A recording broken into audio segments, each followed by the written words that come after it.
It started with a sound no one could explain, a deep, rumbling roar in the middle of the night. Dogs barked, lights flickered, and then came the scream. The creek's rising.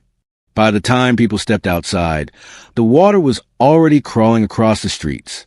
Cars floated like toys, mailboxes disappeared under muddy waves, and in the middle of it all stood one dry piece of land, Elijah Carter's farm. Nobody could believe it. Just a week ago, that same man had begged the HOA not to demolish his old dam. They called it unsafe, unauthorized, and worst of all, an eyesore to community. But that dam had protected these very people for decades, even when they didn't know it. Elijah had built it with his bare hands after a flood took his wife's garden years ago.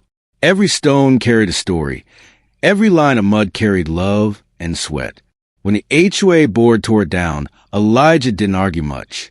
He simply watched the machines crush his life's work, then said quietly, "One day, you'll wish you hadn't touched that dam." Now that day had come. The rain had been falling for 2 days straight, but the town ignored the warnings. "It's just another storm," they said. "Nothing to worry about." Yet as the water gushed through broken fences and down culverts, the people finally realized the only thing standing between them and disaster had been Elijah's dam, and he wasn't there to save them this time. Inside his old wooden house on the hill, Elijah sat on his porch, holding a rusted lantern. The reflection of the water shimmered in his calm, tired eyes. He wasn't happy about the flood. No, he wasn't that kind of man, but he knew nature had a way of balancing things. "Water don't choose sides," he whispered. "It just remembers who respected it." As the night grew darker and the screams louder, the neighborhood began to understand what they had really destroyed. Not just a wall of stones, but a man's warning. And this was only the beginning to be wide dawn. Silence fell, the kind that comes after destruction. The storm had passed, but the damage was everywhere. Streets had turned into brown rivers, mailboxes floated like ghosts, and lawns looked like swamps. The proud homes of Willow Creek, the perfect community the HOA bragged about, now looked like a war zone. And in the middle of all that ruin stood Elijah Carter's farmhouse, untouched. The same neighbors who once looked down on him now stood knee-deep in muddy water, staring in disbelief. His porch light still glowed. His crops still waved softly in the breeze. It didn't make sense, unless you knew about the dam. Just 2 weeks earlier, the HOA board had held a meeting about it. "It's ugly," said Mrs. Whitfield, the president's wife. "It lowers property value." Another added. Elijah had raised his hand and said softly, "That dam's the reason your lawns aren't underwater right now." They laughed. "Sir, you're not even part of this community." Those words stuck with him. They didn't just break his heart, they broke his trust. So when the bulldozers arrived and tore it down, Elijah didn't stop them. He knew arguing would change nothing. He'd learned long ago that some people only understand pain when it reaches their own doorstep. Now it had. Mr. Whitfield stood in the flooded street, his designer shoes sinking into the mud. His once beautiful home was half submerged, the white fence floating away in pieces. He turned to see Elijah watching from a hill.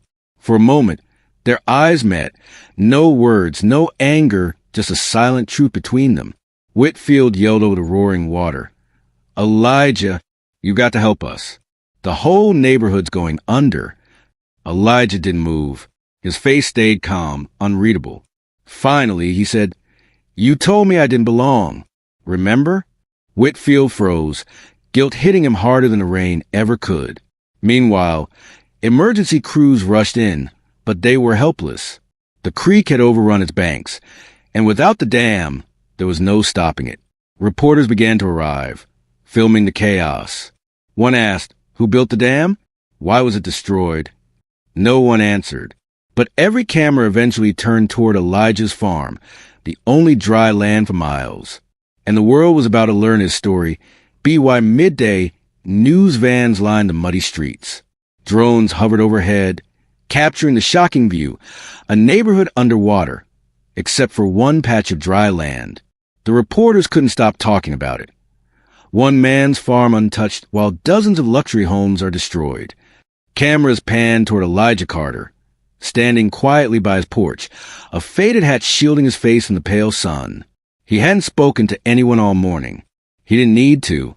The truth was already written across every drowning front yard. But when a young reporter, barely out of college, approached him, microphone trembling, she asked gently, "Sir, people say you built a dam that could have stopped all this.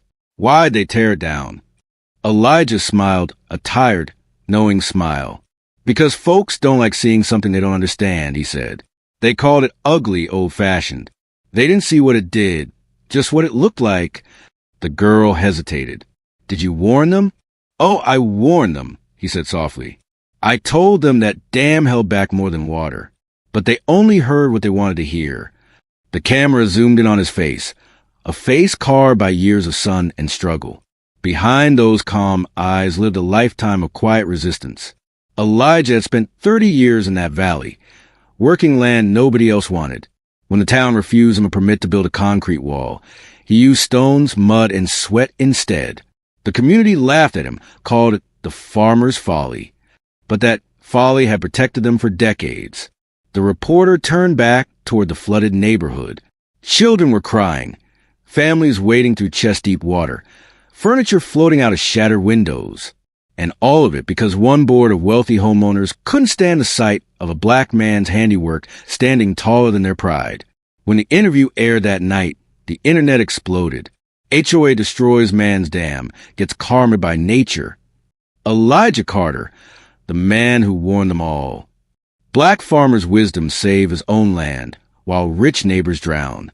For the first time, people across the country saw Elijah for who he really was.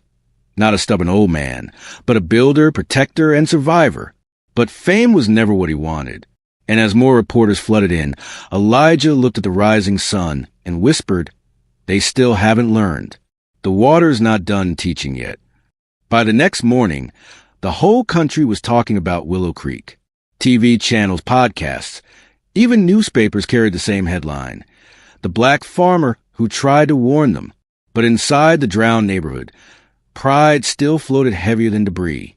The HOA members gathered what was left of their files and furniture inside a soggy community hall, arguing louder than the rain. "This is a disaster," shouted Mrs. Whitfield, her once pristine suit stained with mud. "It's his fault," another board member snapped. "He should have rebuilt it before the storm." Mr. Whitfield slammed his hand on the table. "Enough. We destroyed that dam because it was illegal, remember? He had no right to build it." A voice from the doorway interrupted them. "Elijah Carter had every right," said a deputy from the county office. "That land was his. He didn't know you was sent." The room went silent. The only sound was the dripping water from the ceiling. Outside, volunteers and rescue workers trudged through knee-deep sludge, helping families out of half-collapsed houses.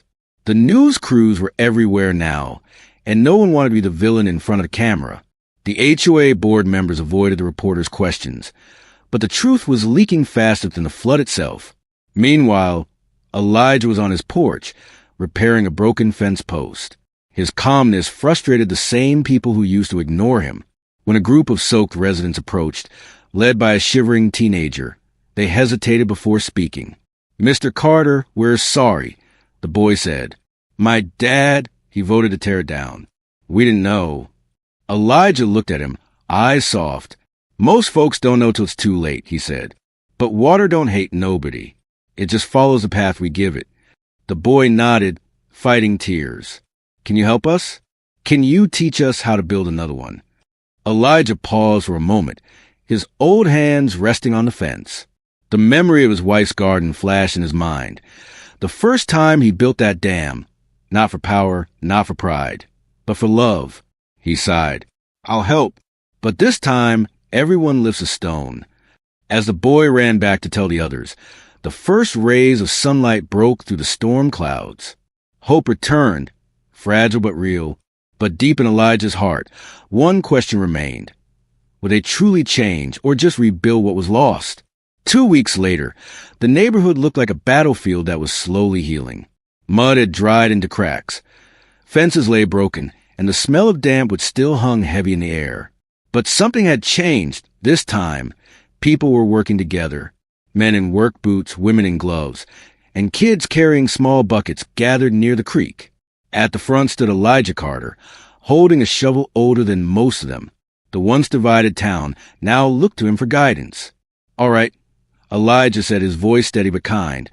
"We start with the stones. Big ones first. Don't rush it. A dam ain't about stopping the water. It's about guiding it." They listened, really listened. For the first time, they saw not a black farmer at the edge of town, but a man who had quietly carried the wisdom they never valued. Even Mr. Whitfield stood beside him, muddy and silent, helping to stack the stones. Every rock they lifted carried more than weight. It carried guilt, forgiveness, and respect. The work was slow, but it was honest. When the sun dipped low behind the hills, the dam began to take shape again, just as Elijah had once built it. Strong, patient, and humble. During a short break, a reporter asked him, "Mr. Carter, after everything they did, why help them?" Elijah smiled faintly.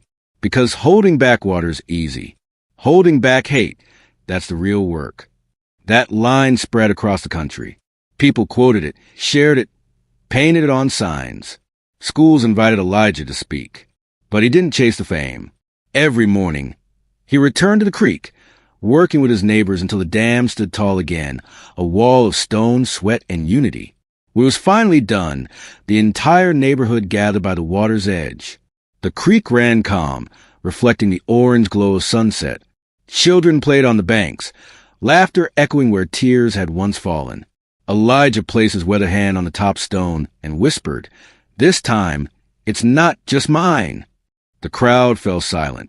For once, they truly understood. The dam didn't just protect their homes. It rebuilt their hearts. It reminded them that strength doesn't come from walls or wealth, but from the hands that choose to build instead of destroy. And as the water flowed steady and clear again, Elijah Carter smiled. Justice, at last, had taken the shape of peace.